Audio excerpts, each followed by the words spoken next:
Verdade. Caio, a Luciana, ela, por favor, pergunte sobre o dízimo, isso me perturba muito. Deve continuar, por exemplo, a dar o dízimo nessas igrejas, como eu faço ou não faço? Não, querido, o seu dízimo é de Deus, não é de igreja nenhuma. Não aceite nunca mais que se use Malaquias como texto que a igreja estelionatariamente tomou posse para ela, e que era um texto circunstancial. O dízimo sempre esteve estabelecido em Israel, para o sustento da ordem levítica, da manutenção do templo, para a distribuição aos pobres, não só o dízimo como dinheiro, que era naquele tempo o que menos se dava, porque não havia moeda em circulação. Então o indivíduo pegava o dízimo do que ele tinha produzido na terra, ou o dízimo do seu rebanho, dos seus grãos, da sua produção, e levava para o templo, porque era disso que a classe sacerdotal comeria, antes de se tornar uma indústria extraordinária, que foi aquela que Jesus encontrou no templo, onde até casa de câmbio tinha. Porque tinha um negócio inteiro rolando no templo. Tinha o pessoal que vendia as ovelhas 10 vezes mais cara, porque o pobrezinho do pobre, às vezes não conseguia carregar a ovelhinha dele lá do norte de Israel, a pé numa caravana para sacrificar no templo. Verdade. Então chegou um momento que foi ficando mais prático comprar no templo a ovelha. Agora aquela passagem, cara, lá, se eu não me engano, está em Deuteronômio, onde diz que se fosse muito distante, ele deveria pegar aquela quantia, aquele valor, aí sim transformava aquilo em moeda e faria uma festa. Então esse tipo de passagem bíblica, a gente nunca escuta hoje. Não, o que aconteceu foi o seguinte: os evangélicos fizeram de cada igreja local, essa que tem porta, placa escrito primeira não sei de que, fizeram disso réplicas do templo de Israel, dos dias de Salomão. Então todo o templo evangélico é uma maquetinha, não na forma e não na estética, é uma maquete jurídica, é uma maquete de leis arrancadas do judaísmo e feitas em transposição como poder para a classe sacerdotal dos templinhos evangélicos. E ungiram aquelas edificações, aquelas construções, aqueles prédios, como sendo o templo-estado que tinha se tornado o templo de Israel, especialmente depois da volta do cativeiro em Babilônia. Porque antes do cativeiro em Babilônia, enquanto o templo estava erguido, o templo de Jerusalém não era a Receita Federal, não era ainda o lugar, o cofre de convergência das riquezas. Era só o que era devido ao ofício do templo que para lá ia. Foi depois do cativeiro em Babilônia, com a cidade toda destruída. A primeira medida foi tentar reparar os muros, a segunda vamos tentar construir, não era nem um templo, era quase uma capela. Tanto é que quem tinha visto o primeiro chorou diante da visão do segundo. E aquele templo ali, numa desorganização total, porque não havia mais rei, não havia mais um Estado estabelecido, a única ordem prevalente era da sinagoga, que tinha sido desenvolvida durante o período do cativeiro em Babilônia. Antes disso não havia sinagoga em Israel. Ela foi um substitutivo para ensinarem a Torá na terra estranha, onde não havia templo, nem lugar de culto, nem lugar de sacrifício. Aí eles voltaram e a sinagoga voltou com eles. E o templo ganhou agora esse papel, em função das circunstâncias desorganizadas, de um centro de convergência, virou um templo-estado. Levar o dinheiro para a casa do tesouro, conforme Malaquias diz, tem esse contexto. Só que, no Novo Testamento, tudo isso acabou. No Novo Testamento, ninguém deve mais dinheiro a nenhum templo nem a algum lugar. No Novo Testamento, dinheiro, que é chamado de Deus, de Mamon, é algo que o crente coloca sob o senhorio de Cristo, porque aquilo ali é uma potestade que precisa ser pisada e colocada no seu lugar de submissão. E o lugar de submissão dela é o lugar de serviço à solidariedade, à generosidade, ao amor, à ajuda, à ternura fraterna, ao socorro aos necessitados. Então, nenhuma igreja que diga nenhum templo que diga. Se você não puser o dinheiro nesse gasofilácio, você está em pecado, está falando da parte de Deus. Não. Isso aí é mentira, é manipulação diabólica, eu digo na cara de qualquer um. Reúno a pastorada evangélica toda, eles não têm peito de me encarar. Ponham no Maracanã, 1 a 1, se quiserem vir ao microfone. Eu vou chamar de mentirosos. Eles não aguentam argumento histórico, cultural, não aguentam nada, é só mentira. Para o povo crer. Então, no Novo Testamento, a gente continua dando, e dando até mais. Muito mais. Dízimo é bobagem, dízimo é lei, aquele 10%zinho do mesquinho. É igual a lei do divórcio, foi dada por causa da dureza do nosso coração. Porque do contrário, era para o cara pegar o que ele precisa para comer, beber, vestir, cuidar da sua casa, e o resto do produto facilitar a vida humana. É assim que devia ser. Esse é o espírito do Evangelho. Então no Evangelho, doação é livre. Assim como a do samaritano foi livre para quem estava caído. A gente, obviamente, usa de bom senso. Não é um doar perdulário e nem louco. Tem que haver alegria, amor. O indivíduo tem que ter o que dá, porque ninguém dá do que não tem. Tem que haver boa vontade no dar e tem que haver outras coisas fundamentais. Número 1. Tem que haver identificação da causa da necessidade, da carência verdadeira. Número 2, eu tenho que fazer isso a partir do gasofilácio da minha própria casa. Porque se alguém não cuida dos seus, especialmente dos da sua própria casa, é pior do que o incrédulo, ele tem negado a fé. Aí fica esse povo pegando o dízimo todo e indo botar os 10%. Lá dentro daquele gasofilácio, e a mãe do cara está passando necessidade, o pai não vê a cor do dinheiro, a irmã mais nova está num perrengue danado, mas ele não ajuda. Por quê? Porque o dízimo virou moeda de troca. Ele não pode dar para ela, porque lá na chamada igreja dizem que se ele der para a irmã dele, ele não está dando para ninguém, está dando só para a irmã dele, está roubando de Deus.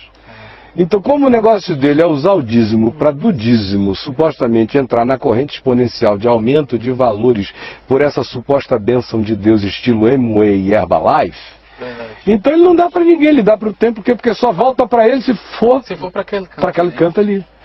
Então o que o indivíduo tem que fazer? É óbvio que se ele frequenta um lugar sério, verdadeiro, sincero, que o instrui genuinamente na palavra, Paulo diz que é justo, bom, sadio e necessário. Que aquele que é instruído espiritualmente na palavra, faça participante aquele que o instrui na forma de ajuda material àquela pessoa, àquela causa. Está lá em Romanos, se repete em Coríntios, é assim que é. Segundo lugar, então ele identifica, bom, eu recebo, ensino aqui nesse lugar. Esse lugar tem necessidades, as pessoas comem, vivem, tem gente dedicada exclusivamente a me fazer esse bem. Então deixa eu olhar aqui como é que as coisas são e eu vou determinar um percentual bom, legal, expressivo, significativo e vou ajudar aqui todo mês.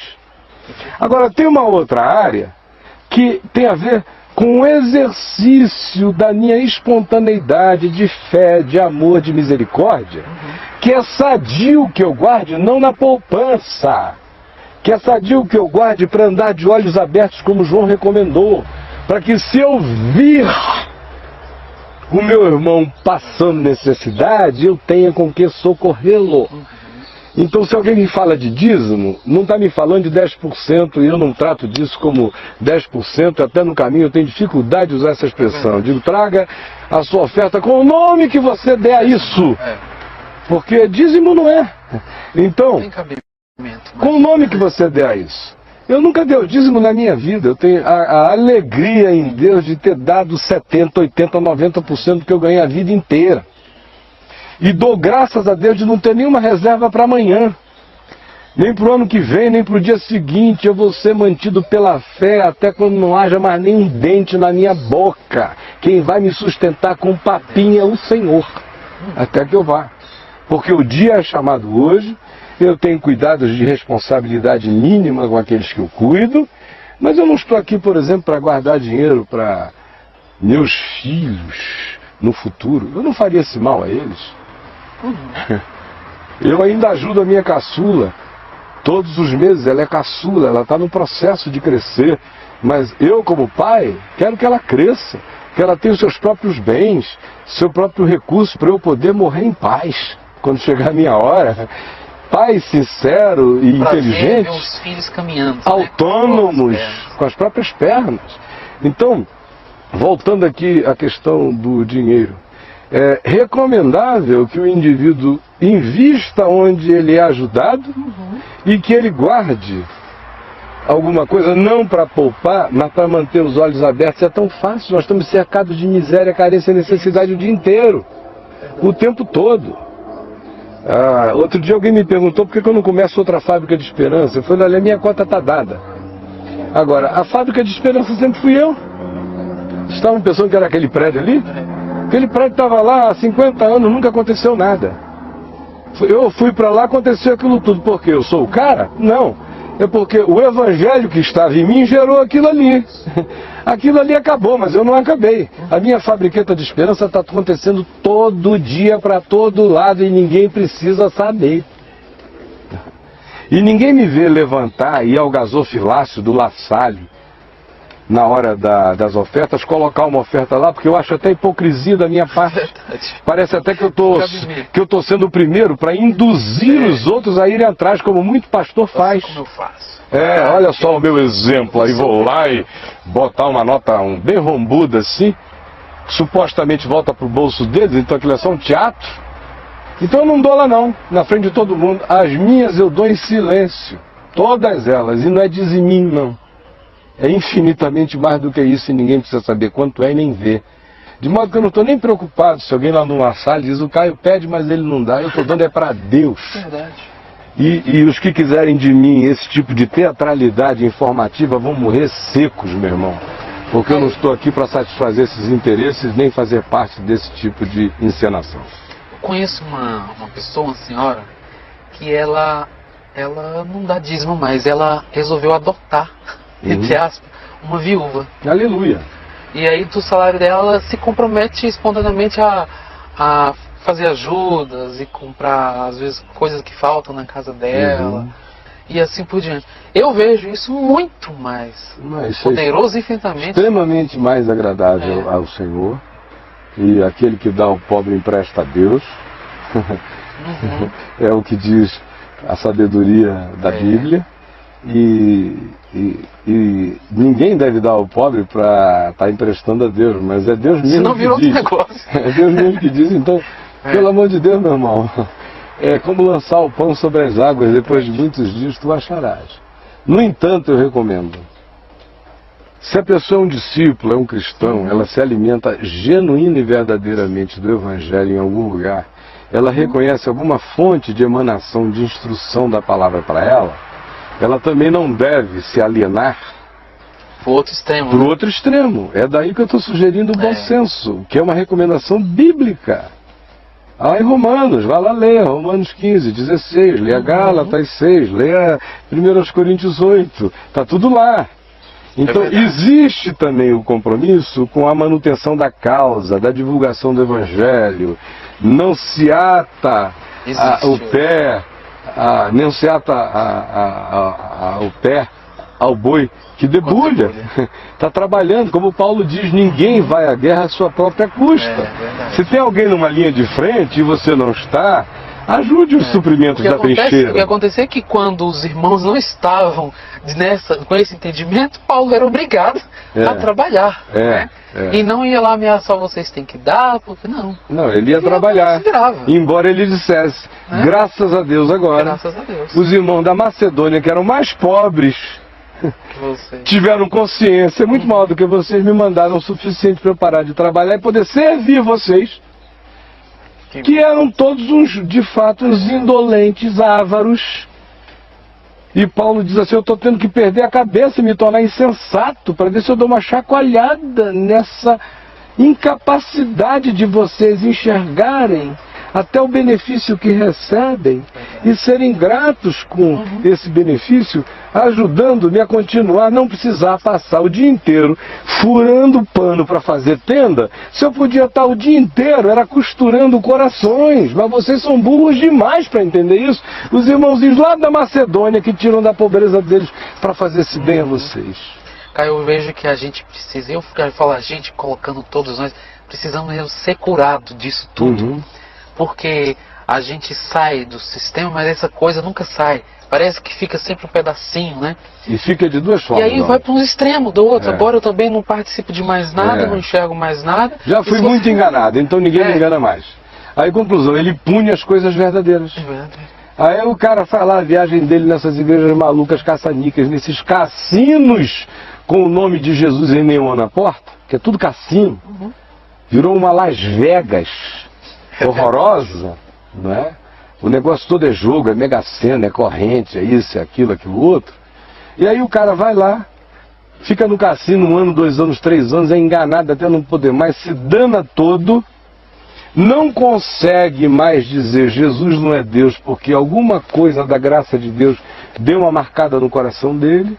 Aí ele começa a ficar por aí, ou fica solto, não sabe mais para onde vai, se amargura, se perde, se sente desviado, aí vai aumentando suas culpas, suas neuroses, suas doenças, aí depois de um tempo não aguenta mais conviver com tanta culpa, aí vai ficando cínico, vai ficando indiferente, depois se torna um anticrente, depois passa a ser o cara mais hostil ao evangelho. Odiar as pessoas, que na verdade, a gente está falando aqui de toda essa sujeira, na verdade, que existe no meio evangélico, quanto a gente não odeia os irmãos. Não, né? A gente ama os irmãos, a gente odeia a sujeira mesmo. Odeia a sujeira.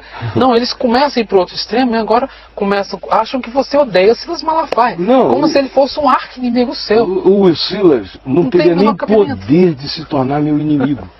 Olha, eu nunca tive inimigos, mas se eu tivesse que ser tentado a ter um inimigo, cara, ele ia ter que ser um homem, não um menino.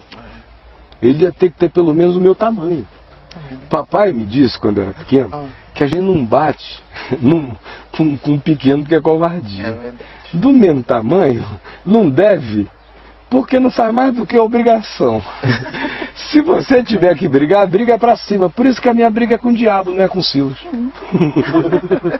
Não é com o Macedo, porque o Macedo é um menino. Ele vai ter que crescer muito no espírito para me olhar nos olhos. São meninos brincando com coisas sérias, brincando com fogo eterno. Então, meu mano, respondendo aqui, finalizando essa questão, não é sábio dizer assim, não, todo o meu dízimo agora eu vou dar para carentes e necessitados, se você vai a um lugar, 1, 2 vezes na semana, recebe instrução, ensino, graça, conselho, ânimo, esperança. Nesse caso, a recomendação da Bíblia é: separe algo significativo, que seja do tamanho da consciência que você tem, do significado que aquilo tem para tanta gente, inclusive para você.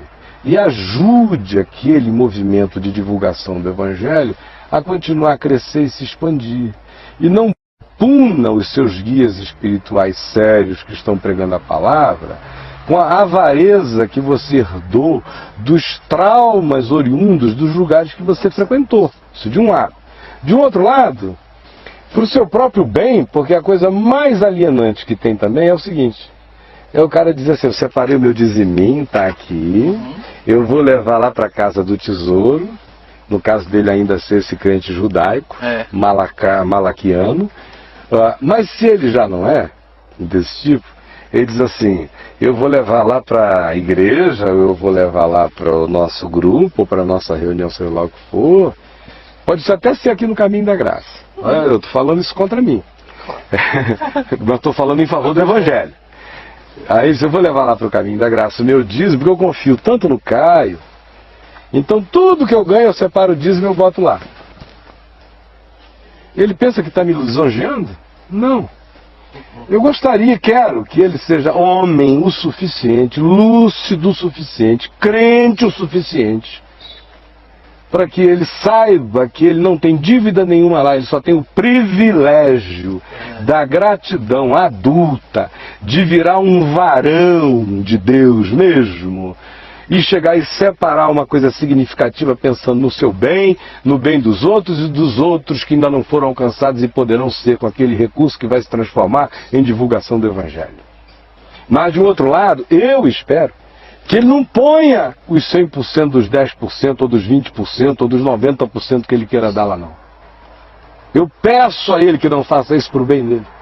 Peço a Ele que guarde uma parte, sabe por quê? Porque é alienante, meu irmão, pegar tudo, botar lá e dizer, o Caio está fazendo bem por mim. O caminho da graça está fazendo bem aos pobres. E eu, enquanto isso, não olho para pobre, nem para mendigo, nem para criança abandonada. Ou seja, o cara pagou o pedágio por uma alienação mensal. E comigo eu não aceito isso. Eu prefiro o caminho da graça tendo menos do que ele podia dar. Mas ter esse cara sendo forçado a te meter a mão no bolso, desgraçado de avarento, e exercer misericórdia. Misericórdia, viu a empregada? Ela ganha um saláriozinho, mas nesse mês ela soube que o filho dela está doente. Pelo amor de Deus, meu irmão, o caminho da graça não vai sofrer falta se você socorrer essa doença dessa criança. Ao invés de deixar a bichinha ali com a merreca do salário, o filhinho doente, e pegar esse dinheiro e dizer é corban, é para Deus. E ir lá colocar no caminho da graça para pagar um pedágio de alienação de consciência o mês inteiro. Então eu não quero. Eu não quero. É por isso que nesse sentido eu escrevi um texto domingo no site dizendo eu odeio o mundo. Porque tudo isso que a gente está falando aqui é mundo, meu irmão, do pior. E o meu ódio ao mundo é desse nível. Eu prefiro ter menos. Deixar algum no bolso da pessoa só para o cara vir a gente. Não é para ele guardar e botar numa poupancinha, não. Faça a sua poupança para o que ele quiser. Mas aquele recurso ali, fora aquele que ele já dá no lugar em que ele é ajudado, que ele guarde, para que a consciência dele se desenvolva. Para que ele dê um tapa na avareza várias vezes por mês. E para que ele pare com essa historinha também de lucidez sociológica. Lucidez sociológica é outra panaceia para fazer o cara não ajudar ninguém. Aí ele acha que ele está sociologicamente muito culto, intelectualizado. Eu não vou dar esse dinheiro porque isso aqui é clientelismo, é alimentar a dependência. Eu sou o cara que só ensina a pescar. Eu passei a minha vida toda tentando ensinar a pescar e hoje eu não faço outra coisa, eu não sei ensinar a pescar. Mas, meu irmão, até para o cara aprender a pescar, ele tem que estar com a barriga cheia, senão ele não aguenta a espera, não. Verdade. De modo que essa história de sou sociologicamente crítico, por isso não ajudo mendigo, não ajudo criança de rua, não ajudo não sei o quê, estou fazendo isso alimentando a conjuntura da perversidade. Discutir isso com as suas negras, meu irmão. Ou então se eleja presidente da República e mude o sistema inteiro. Enquanto você não for, quem existe é o pobre. E Jesus disse, se você vir e puder, estenda a mão. O samaritano está caído, o assaltado está caído. Não tem que fazer leitura sociológica. Como aumentou a criminalidade entre Jerusalém e Jericó. Vamos organizar uma ONG para combater a criminalidade. Vamos fazer uma passeata descendo de Jerusalém para Jericó, todo mundo de branco, dizendo paz, paz, paz, ou então com cruzes pretas. Vamos... Nada disso, é só balela. Está caído, levanta, o dinheiro está no teu bolso.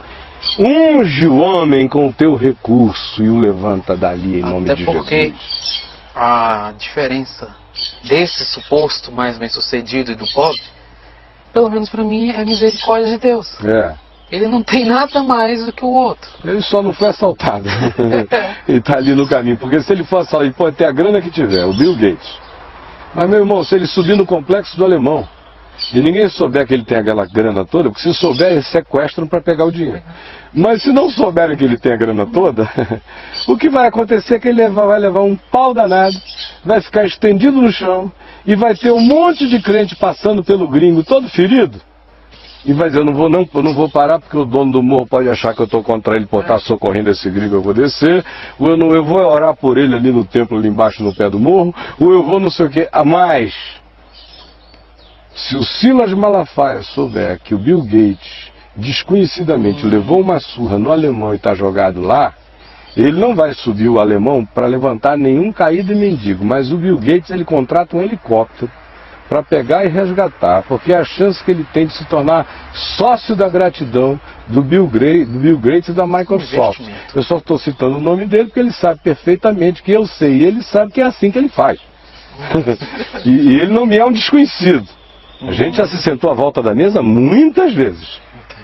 E as nossas conversas, meu amigo, tem gente que pensa que eu sou ousado. Eu não sou, não. Eu só conto o que eu vejo e sei. E não conto nem 1% do que eu vejo e sei. Eu conto para quem, estando fazendo essas coisas, enganando os outros, precisa daquela fala de Paulo. Chamar o cara de Himeneu, de Fileto, de James, de Jambres, de Demas, de Alexandre um latoeiro. Esse tipo de gente que Paulo chamou pelo nome, nas cartas eu chamo pelo nome em qualquer lugar. Enquanto estiver enganando o Evangelho, pervertendo a palavra, fazendo uma sublevação de estranhos, agregando ao Evangelho o que ele não tem, roubando do Evangelho o que ele não tem, anunciando essa mentira, manipulando o povo, impondo profecias da mentira e do diabo, profecias geradas pelo espírito de Mamon. Eu digo a eles, vocês estão repreendidos em nome de Jesus e preparem-se, o dia da luz está chegando. E ninguém brinque com isso, porque de Deus não se zomba, aquilo que o homem semear, isso também ceifará. E vocês estão semeando morte, corrupção, engano, manipulação. Estão enganando? Paulo diz que o enganador é o maior enganado.